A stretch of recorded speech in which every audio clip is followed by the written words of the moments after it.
Hey guys, so mayroon akong advice or ipapayo dun sa mga nag-a-apply na ating mga kababayan na nandito na sa Europe, sakop siya ng Schengen country, no? So, kailangan kung nag-a-apply tayo ng trabaho dito, kailangan physically fit tayo and ready tayo na magtrabaho, competent tayo para naman sa ating mga kababayan na mag-a-apply, no? Sa susunod kasi sa ngayon, so ito yung good news na ihatid natin sa inyo na ang company namin ay nag-open sila ng panibagong 4 conveyor. So 4 na linya yon. So medyo marami ang kailangan ng tao.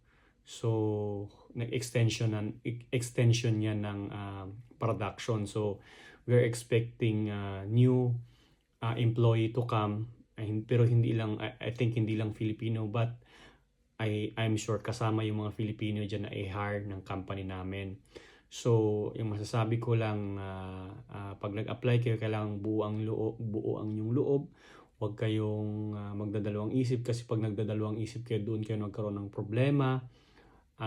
Doon kayo pinakabahan sa ginagawa nyo, sa interview nyo, sa trade test nyo. Kailangan buo ang loob nyo. So, at huwag kayong magdadalawang isip na pupunta ba ako o hindi. So, isipin nyo maigi. So it's a life changing working here in Denmark. So I am encouraging and experience na rin, no? And then ano ba ang kailangan nyo paghandaan, no? So paghandaan nyo yung sarili nyo.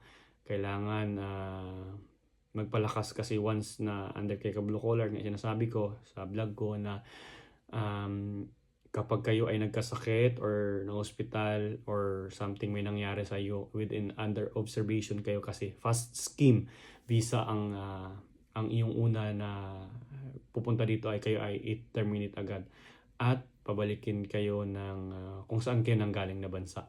So mahirap, kaya kailangan handa tayo at saka kailangan sa trade test ipakita natin na tayo ay competent, no? So ano ba yung trade test na pinagawa nila? Yung ginagawa na nilang ay ang belly, shoulder at ham leg. So magdidibon lang. Kailangan lang naman marunong ka gumamit ng kutsilyo. So ang kutsilyo ay hinihiwa, hindi nilalagari. So yan lang naman ang tinitingnan nila palagi, kung marunong ka humawak. So kailangan wag nating lagarin yung karne.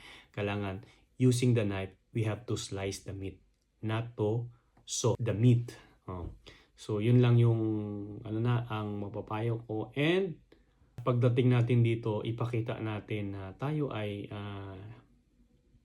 deserving na magtrabaho dito, kasi para din sa mga susunod na mag-a-apply na mga kababayan natin na ma-inspire pa sila or gaganahan pa sila na kumuha ng mga ating mga kababayang Filipino na magtrabaho dito sa Denmark. So ingat at see you here around in Denmark sa mga